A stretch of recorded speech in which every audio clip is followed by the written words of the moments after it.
will be milder. We'll have patchy clouds. Out of 26, GT up first. And then tomorrow turns out mostly sunny and breezy with a high near 70. And then behind a cold front on Saturday will be seasonably cool as sun mixes with clouds, high about 66.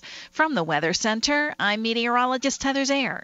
This segment brought to you by A-Plus Air Conditioning and Home Solutions. When my heater started and wasn't warm, I called A-Plus. Get your furnace checkup now. Call A-Plus Air Conditioning. Heating checkups, fast repairs and replacements, Lennox rebates and financing. 512-450-1980, aplusac.com, license B5235C.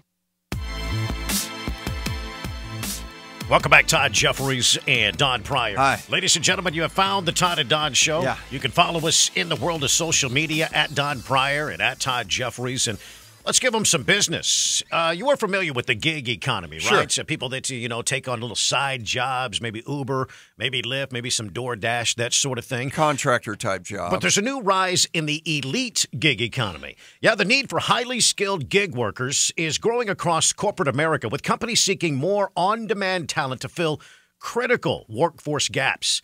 Roughly 91% of employers say they will need to rely on external workers, non-employees, to get critical tasks done within the firm's, next 3 years.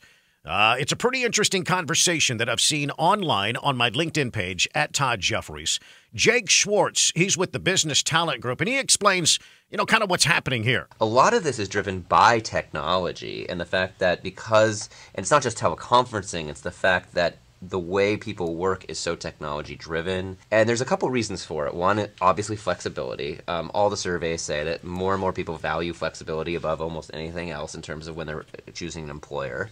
But I think it's also that it accelerates the learning curve, right? If you're able to go from project to project, scope a project, do it and deliver and have success around it, and then do that multiple times, you get to go a lot faster through the sort of journey that a lot of people do towards the next level in their career. Yeah, yes. For some people, the old-fashioned ways, you get a job at IBM, you stay there for 30 years, and, that sort of thing.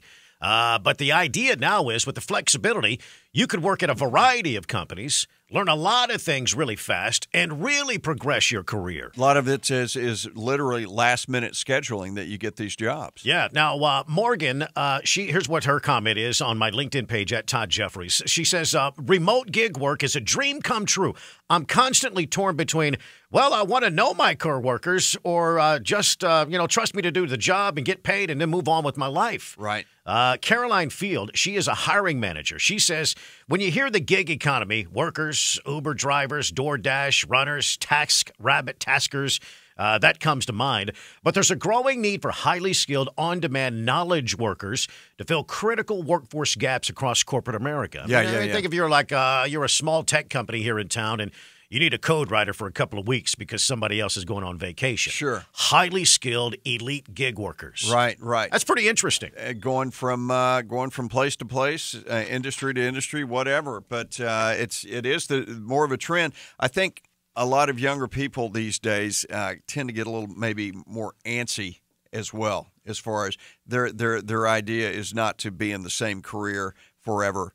Maybe as our fathers were. And that's okay. Or maybe as you and I as well. I mean, if you could stay employed doing the elite gig work, that's great. Great. Give you an opportunity to move all across the country if you want. Probably have a better attitude about what you do, because it's always fresh. Kind of an adventure every time. Yeah, exactly. Yeah, absolutely. Jump in here at 512-836-0590. So, HEB.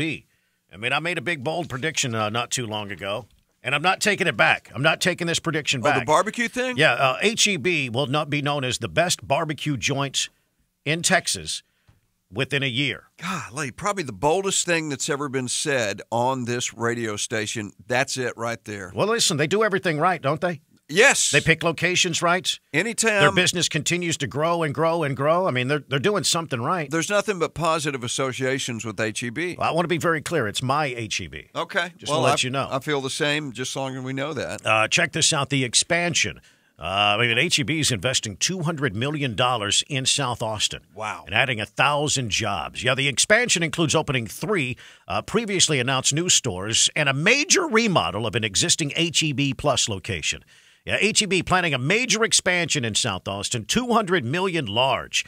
HEB's growth plans were driven by increased density and growth in South Austin, and that the plans include opening 3 previously announced stores near Slaughter Lane, near South Congress Avenue, and on US 290, a major remodel of that existing HEB Plus location on East Riverside Drive. Here's a quote. The level of investment has been in years in the making, and we are incredibly excited to deliver fresh, new stores to the growing community. That's what Jeff Thomas says. He's the HEB Senior Vice President General Manager. He's a big shot there at HEB. He's large. Next year, he says, we will showcase an unprecedented investment in new stores across the greater Austin area, especially in South Austin, where our customers will soon be receiving the best and the most advanced shopping experience HEB has to offer. Right. Does this solve our food desert problem where people have to go so far to get fresh produce? I still have such a hard time buying the food desert concept. Well, HEB said yesterday that it will close an existing store on South Congress Avenue in Old Torf, March 22nd. Yeah. Yeah, that building will be demolished to make way for a 130,000 square foot multi-level store. Right. A multi-level HEB. Yes. That's pretty interesting. It's going to have a beer garden, a community gathering space, expected to open in 2022. In the meantime, the temporary store will operate across the street at the Twin Oaks Shopping Center, starting on February the 26th. Right. HEB also said it'll begin construction on a new 90,000 square foot store on 290. I think it's near FM 1826. That's going to be my HEB. Yeah, they're supposed to break ground on that in January. Right. So that's probably where you'll get your fresh produce and your fish and your meats. Oh, yeah. And I'm going to hang out. And your Hill Country Fare, whatever you buy. And I guess if they do it there, some of the best barbecue in the world. And you still go inside HEB? Yes, I do. Yeah. Oh, yeah. No, I'm not doing the delivery or the drop off or the. It's called curbside. Curbside. I'm sorry. Yeah. The curbside. I'm not doing that yet. They don't offer it at my HEB. Why is that? Is it because you don't like the technology, or it just doesn't come to mind? They don't offer it. Oh, they don't? No, they do delivery, but they don't offer the drop off. I'm pretty sure the new place will have all the latest. Oh yeah, they will. Well, it's expected to open in 2022, and it will replace that HEB location there at the Oak Hill one. Yeah. That's the stinky one that you helped transform recently. No longer stinky. Yeah. No longer stinky. Yeah, the company also announced it'll close its store on South First Streets and William Cannon Drive in April. HEB said all employees at those stores are temporarily and permanently closing, will be offered positions at the other HEB locations. You know, this one at Old Torf and South Congress, that they're demolishing the building and they're starting from scratch, and they're going to have the temporary one across the street at Twin Oaks. This is going to literally transform a whole section of town, because that area it's been pretty much more or less frozen in time. Yeah. Not much has changed there. And little businesses here and there, little restaurants here and there, yeah. But when you drive through there, you would swear it's still 1970. Right. Looking around, I think that store also had the reputation of you going into that particular HEB, and let's just say you would see it all. Right. You would see it all.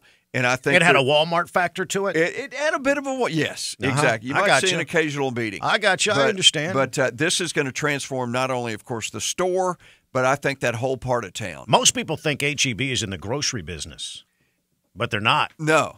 Earlier this year, HEB launched a digital technology hub in East Austin with plans to employ 700 workers there. That space will also serve as its headquarters for their delivery company, Favor. HEB's in the technology and transaction business. Probably kind of the real estate business as well. Absolutely. Wouldn't you say? That's a good point. Yeah.